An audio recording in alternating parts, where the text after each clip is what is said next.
День свадьбы.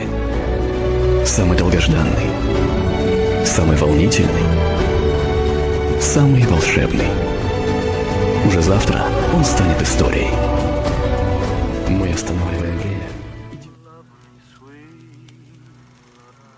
Свадьба – это первый и главный бал любви, который запоминается на всю жизнь и который откроет совершенно новую совместную семейную жизнь.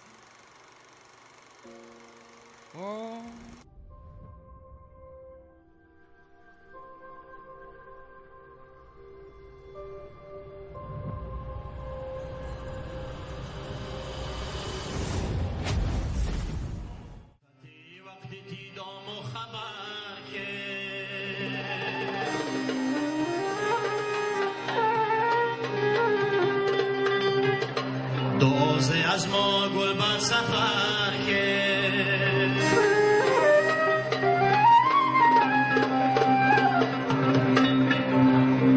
سطی وقتی دیدم و خبر کرد دوزه از ما گل بر سفر کرد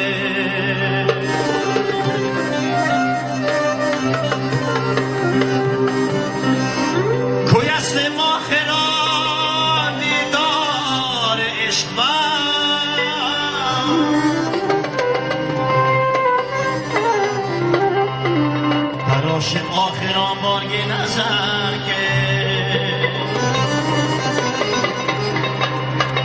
در عاشق آخران بارگ نظر کرد